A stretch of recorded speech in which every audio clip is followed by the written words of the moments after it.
जय शिवराय मित्रांनो, आता जो काय तुम्ही व्हिडिओ पाहिला त्याला क्रिएट करणे एकदम सोपं आहे. पूर्ण एडिटिंग आपण व्हिडिओमध्ये एक्सप्लेन केलेलं आहे, त्यामुळे जरा स्किप न करता शेवटपर्यंत बघत राहा. आपल्याला सगळ्यात पहिल्यांदा अलर्ट मोशन ॲप ओपन करून सिम्पली प्रोजेक्टला क्लिक करायचं आहे. तर मी ज्या काही शेक इफेक्ट आणि बीट मार्कच्या लिंक दिलेल्या आहेत त्यावर जाऊन सिम्पली तुम्हाला अशा प्रकारे डाउनलोड करून अशा प्रकारे अलर्ट मोशनमध्ये इम्पोर्ट करून घ्यायचं आहे. आपल्याला सगळ्यात पहिल्यांदा इथं बीट मार्कवरती क्लिक करून बीट मार्क ओपन करून घ्यायचा आहे. आपल्यासमोर असा इंटरफेस येऊन जाईल. तिथे आपल्याला अशा प्रकारे लेअर दिसून येईल. आता आपल्याला सगळ्यात पहिल्यांदा सुरुवातीला येऊन प्लस चिन्ह क्लिक करून मीडियामध्ये जायचं आहे. आपली जी काही मटेरियलची फाईल आहे ती सिम्पली ओपन करून आपले जे डेमो इमेज आहे त्यामधले आपल्याला एक इमेज ॲड करून घ्यायचं आहे. या जागेत तुम्ही तुमचं कोणतंही इमेज ॲड करू शकता.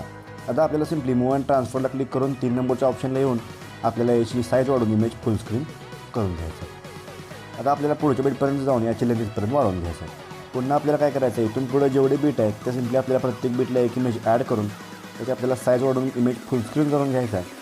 आणि यांची लेंथ आपल्याला पुढच्या बीटपर्यंत जाऊन एक्स्ट्रा पार्ट कट करून घ्यायचा आहे. असं आपल्याला इथून पुढच्या प्रत्येक बीटला इमेज ॲडजस्ट करायचं आहे आणि साईड लेंथ आपल्याला असं करायचं बरोबर पुढच्या बीटपर्यंत अशा प्रकारे इथे ॲडजस्ट करून घ्यायचं आहे. तर आपण प्रत्येक बीटला एक इमेज ॲड करून तो इथे ॲडजस्ट करून घेतलेला आहे. आता आपल्याला नेक्स्ट स्टेप काय करायचं आहे, आपल्या जे काही या 2 लेअर आहेत तर सगळ्यात पहिल्यांदा आपल्याला ग्रुप 1 समोर जो काही मोकळा स्पेस आहे तिथे लॉंग प्रेस करून आपल्याला ग्रुप 1 सगळ्यात वरती अशा प्रकारे ही लेअर घेऊन यायचं आहे. पुन्हा आपल्याला रेक्टँगल 1ची एक लेअर बघायला मिळेल. त्यासमोर लॉंग प्रेस करून आपल्याला सगळ्यात वरती ही लेअर ग्रुप 1च्या खाली अशा प्रकारे इथं ॲडजस्ट करायचं आहे. आता काय करायचं आहे, पुन्हा यातून बॅक येऊन आपल्याला शेक इफेक्टला ओपन करून घ्यायचं आहे. आपली जी काय सगळ्यात पहिली इफेक्टची लेअर आहे त्याला क्लिक करून सिम्पली आपल्याला इफेक्टला क्लिक करायचं आहे आणि 3 डॉटला क्लिक करून कॉपी इफेक्ट करून हा इफेक्ट कॉपी करून घ्यायचा आहे. पुन्हा बीट मार्क ओपन करून आत्ता जे काय आपण सगळ्यात पहिले इमेज ॲड केलेला आहे त्या पहिल्या इमेज आपल्याला सिम्पली अशा प्रकारे इफेक्टला जायचं आहे आणि 3 डॉटला क्लिक करून पेस्ट इफेक्ट करून घ्यायचा आहे. हा इफेक्ट अशा प्रकारे इथे पेस्ट होऊन जाईल.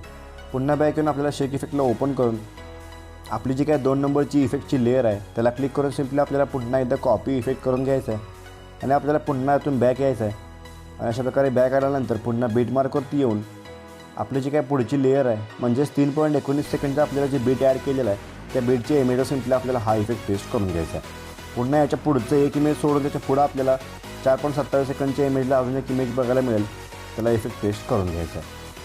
पुन्हा यातून बॅक येऊन सिम्पली आपल्याला शेक इफेक्टला ओपन करून घ्यायचं आहे आणि आपली जी काय 3 नंबरची इफेक्टची लेअर आहे त्याला सिम्पली आपल्याला क्लिक करून कॉपी इफेक्ट करून घ्यायचं आहे.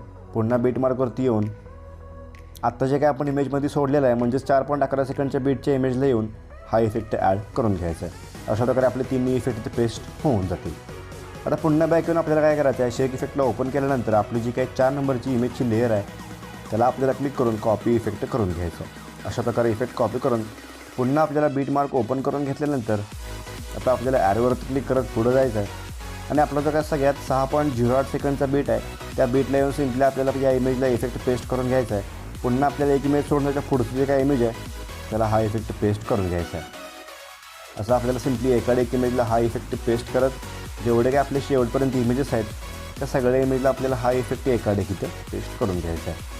पुन्हा यातून बॅक येऊन आपल्याला शेक इफेक्टला ओपन करून आपला जो काय 5वा आणि सगळ्यात शेवटचा इफेक्ट आहे तो आपल्याला सिम्पली अशा प्रकारे इथं कॉपी करून घ्यायचा आहे. पुन्हा बॅक येऊन आपल्याला बीट मार्क ओपन करून घ्यायचा आहे आणि आता जे आपण इमेजेस 6.06 सेकंडपर्यंत तिथून पुढे जेवढे आपले मध्ये सोडलेले इमेजेस आहेत त्या सगळ्या राहिलेल्या इमेजला आपल्याला हा इफेक्ट इथे पेस्ट करून घ्यायचा आहे. अशा प्रकारे आपण इथे इफेक्ट पेस्ट करून घेऊया. तर इथं आपल्याला मगाशी जे आपण एकाडे एक इमेजला इफेक्ट पेस्ट केलेला होता तर इथे राहिलेल्या इमेजला आत्ता आपण इथे इफेक्ट पेस्ट केलेला आहे. आता आपल्याला नेक्स्ट स्टेप काय करायचं आहे, आपलं जर काय पुढं सुरुवातीला 3.19 सेकंडचा बीट आहे त्या बीटला आपल्याला प्लस चिन्ह क्लिक करून मीडियामध्ये जायचं आहे. तर आपल्याला डॉन नावाचं PNG बघायला मिळेल तर ते ॲड करून याची लेंथ आपल्याला आपल्या जो काही व्हिडिओचा शेवट आहे तिथपर्यंत वाढवून घ्यायचं आहे. पुन्हा आपल्याला मूव्ह अँड ट्रान्सफरला क्लिक करून अशा प्रकारे तो वरती आपल्याला हे PNG ॲड करून घ्यायचं आहे. आपण जे काय ब्लॅक PNG दिलेलं आहे त्या PNGच्या मागं आपल्याला हे आपलं PNG ॲड करून घ्यायचं आहे. अशा प्रकारे ॲड होऊन जाईल.